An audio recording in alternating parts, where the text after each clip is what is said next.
இன்னைக்கு அண்ணன் செங்கோட்டை அண்ணன் வந்து பத்திரிகை நிருபரை சந்தித்து பேட்டி கொடுத்தாரு.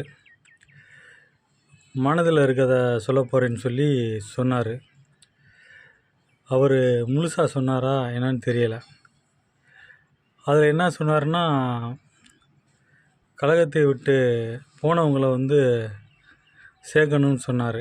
கழகத்தை விட்டு யாரும் போகலை, கழகத்தை விட்டு நீக்கியிருக்காங்க, யாரும் போகலை கழகத்தை விட்டு.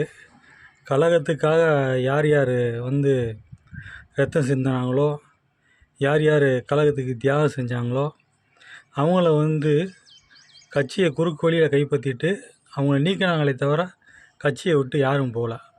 அது அண்ணன் வந்து செங்கோட்டை அண்ணனுக்கு வந்து அது தெளிவாக தெரியும். தெரிஞ்சு வந்து அண்ணன் ஏதோ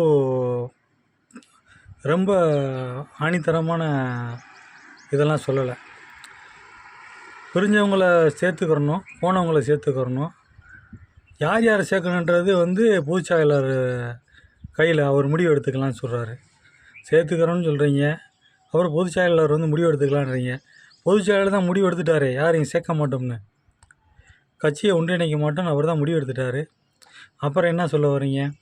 இதை வந்து அன்றைக்கே சொல்லியிருக்கலாமே. இதுக்கு எதுக்கு ஒரு 5ஆந்தேதி வரைய, இன்னும் ஏதோ ஒரு 10 நாள் கெடு என்ன?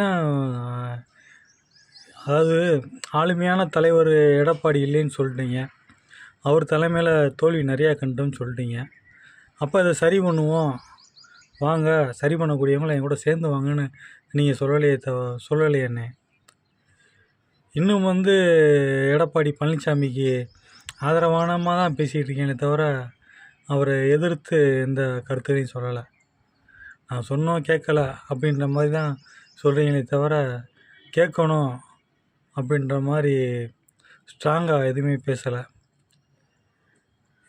என்னமோண்ணே, இதை வந்து அன்றைக்கே சொல்லியிருக்கலாம். இதுக்கு ஒரு 3 நாள் சஸ்பென்ஸ் வேறு.